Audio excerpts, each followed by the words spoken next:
nothing very Hajra to come up and, I mean, there are movies, films and everything about, was he a terrorist? This is where in Chittagong he was hanged. Why was he hanged? Because he could not tolerate anymore.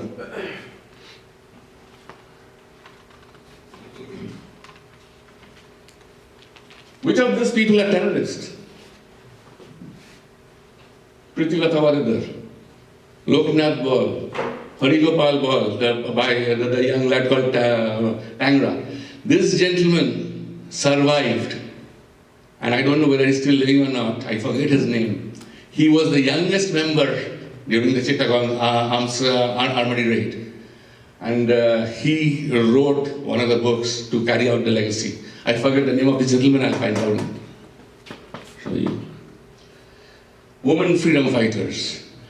Kalpana Bose, Prithilatha Vadadar. Kalpana's stories of resilience, strength and survival. She was given the responsibility of transporting explosives and other supplies, and she particularly excelled in preparing gun cotton. And Prithilatha was given the most important task of her life, to lead 40 men in marching to the Pahartali European Club to torch it.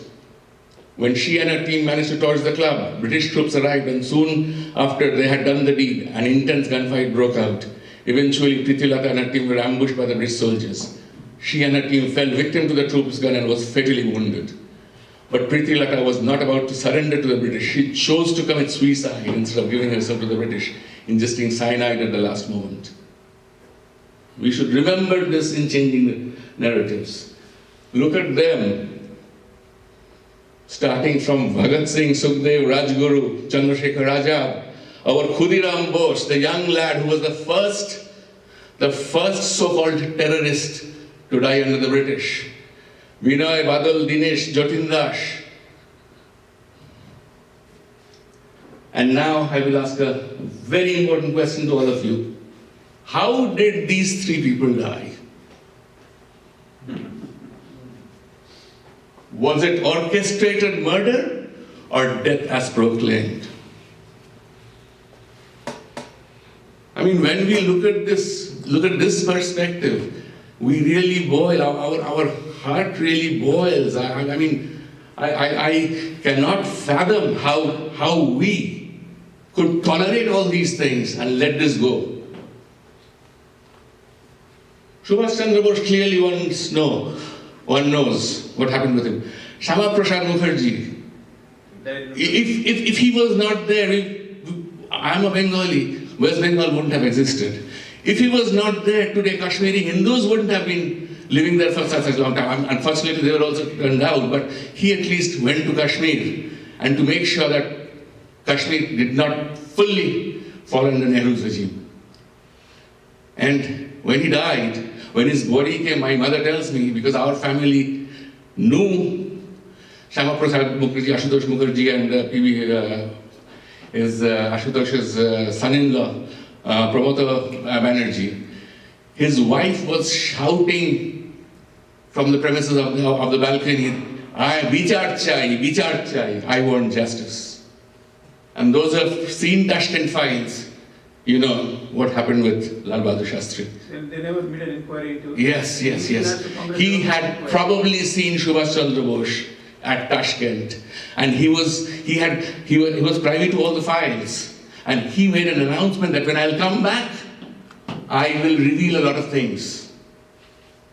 His cook was changed, his primary doctor was changed. Within 3 hours, he passed away. Same fate. And this is what irritates me the most. Do you know who this is? Radcliffe. Cyril Radcliffe, a man who had never been to the east of Paris, a lawyer in England. He was not even a surveyor. Absolutely. He was brought in and given 4 or 5 weeks, and he was asked to draw 2 lines. Just draw 2 lines. Understand the demography, understand how people are distributed, and just draw 2 lines. Why? To honor the so-called father of the nation's wish. To honor the so-called Muhammad Ali Jinnah, a man who drank, smoked cigar, never knew a word of Urdu, and he was supposed to be proclaiming the father of Pakistan. Ate pork. Yeah. So, Radcliffe's effort saw some 14 million people, roughly 7 million from each side, flee across the border when they discovered the new boundaries left them in the wrong country. In the violence that ensued after independence, estimated of loss of life accompanying or preceding the partition vary between several hundred thousands and 2 million, and millions more were injured. After seeing that mayhem occurring on both sides of the boundary, Radcliffe refused his salary of 40,000. What's a more noble deed, but what was done was done. And today, because of the whims and caprices of 2 people or 3 people, 14 million homes were displaced. Is that non-violence? I ask that to you.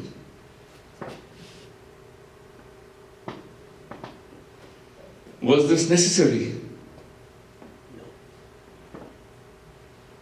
I mean, 14 million homes, is that an acceptable collateral damage for which a freedom movement which was supposedly non-violent? Collateral damage. वो तो होना ही होगा. And we dare call that gentleman father of the nation.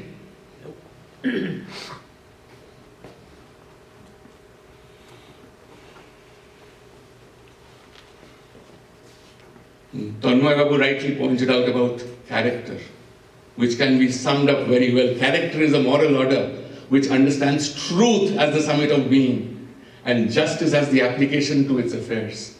Men of character believe that justice must prevail, and it's the privilege of truth to make justice be believed. A true leader with character encloses love for his country as a material basis for his character, and his theater of action revolves in a strict pursuit of truth and justice for his country and people. That was our revered leader.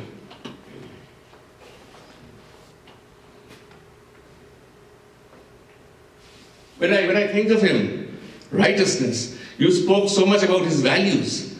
Look how righteous he was. He was extremely disappointed on Mohandas Karamchand Gandhi claiming Siddharamaya's loss as his own. Resigned from Congress chiefly solely due to the deep respect for Gandhi.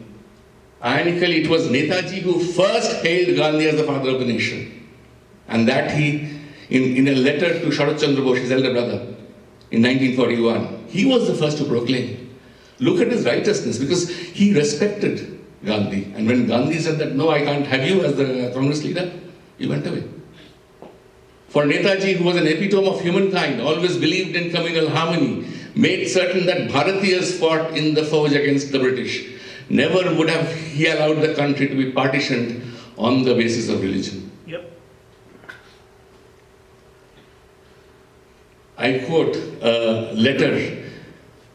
I received a letter from mother saying that in spite of what father and other thinks, she prefers the ideals for which Mahatma Gandhi stands. That was Subhash's mother, Prabhavati Devi. I cannot tell you how happy I would have been to receive such a letter. It was worth a treasure for me, as it has removed something like a burden from my mind. Because at that time he was doubting Gandhi.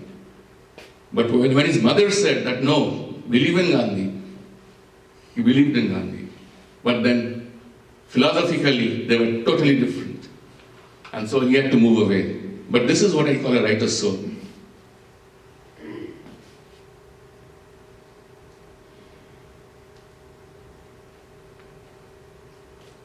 And Subhash's letter to his brother Sharat.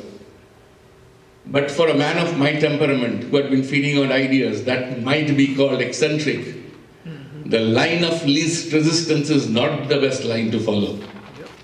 The uncertainties of life are not appalling to one who has not at heart worldly ambitions. He had no worldly ambitions. The only ruling ambition that he had was to save his motherland from foreign tyranny. It is not possible to serve one's country in the best and fullest manner if one is chained on to the civil services. Like you spoke about how good scholar he was, and he would have easily rose up in the civil services. He chose not to take that path. And the map showed how far he traveled, to what extent. He was helped by the Afghans, he was helped by some of the Muslim people in West Pakistan, Peshawar, who disguised him, made a beard out of him, made him deaf and dumb, and he went all the way. And by the way, before meeting the Führer, I am told, I don't know to what extent that is true or not, a man of his character, the man who his foresight, like he clearly predicted Germany that he would lose the second war if you attack Russia. Okay? And Hitler disbelieved him. You know how many Hitlers he had to meet? The sixth Hitler was a real Hitler. Every time one Hitler came and he could smell and he could look at him and he said, "You're not the Führer. Go back, I'm not talking to you." And finally, when the real Führer came, they had exhausted. I mean, I'm told that Hitler had 12 lookalikes or clones or whatever you say. One by one, they were testing him. Then the Führer decided, no, he is a true leader. I can't deceive him anymore. But still, they differed in the philosophy of war. Hitler attacked Russia, and today, if you had listened to Netaji, I don't know what different world history.